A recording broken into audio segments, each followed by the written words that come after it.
বিশ্বের প্রথম দেশ হিসেবে পরমাণু বোমা ব্যবহার করেছিল যুক্তরাষ্ট্র। জাপানে ফেলা 2 বোমার আঘাতে ধ্বংস হয়ে যায় 2টি শহর। ক্যালিফোর্নিয়ায় দাবানলের এই দৃশ্য এখন সেরকমই এক অবস্থা তুলে ধরছে।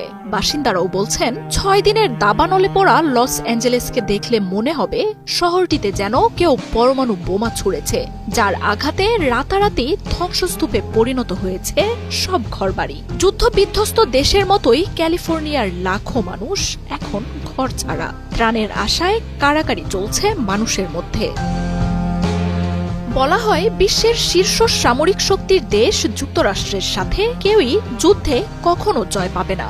সমরাষ্ট্রে নিজেদের এতটাই শক্তিশালী করেছে যে চাইলেই যে কোনো সময় যে কোনো অজুহাতে দেশে দেশে যুদ্ধ বাঁধিয়ে দেয় দেশটি। ইরাক, আফগানিস্তান, সিরিয়ার মতো মুসলিম দেশগুলো যুক্তরাষ্ট্রের অস্ত্রের আঘাতে পরিণত হয়েছে ধ্বংসস্তূপে। ফিলিস্তিন, লেবাননে নিরীহ মানুষদের হত্যায় পাঠাচ্ছে কোটি কোটি ডলারের অস্ত্র। যুক্তরাষ্ট্রের এসব অস্ত্রের কারণে এসব দেশের লাখো কোটি মানুষ শরণার্থী শিবিরগুলোতে মানবেতর জীবন কাটাচ্ছেন। সহিংসতা সংঘাতে ছুটে বেড়ান তারা। সামান্য খাবারের জন্য মৃত্যু হয় অসংখ্য শিশুর। অসীম শক্তির অধিকারী সেই দেশটিকে এবার যুদ্ধে ধ্বংস হওয়ার মতো স্বাদ দিচ্ছে প্রকৃতি। দাবানল আঘাত এনেছে সবচেয়ে জাঁকজমকপূর্ণ আর বিলাসবহুল হিসেবে পরিচিত শহরটিতে। শক্তিশালী এই দেশ বা দেশের নেতাদের হুঁশিয়ারি, দাবানলের আগুন ঠেকাতে কাজে আসছে না। সর্বাধুনিক প্রযুক্তি আর লাখ লাখ ডলার ব্যয় করেও আগুনের রোষ শান্ত করতে পারছেন না দমকল কর্মীরা। দাবানলে ক্যালিফোর্নিয়ার প্যালিসেডসে পুড়েছে প্রায় 24,000 একর জমি। ইটনে ছাই হয়ে গেছে আরো 14,000 একর।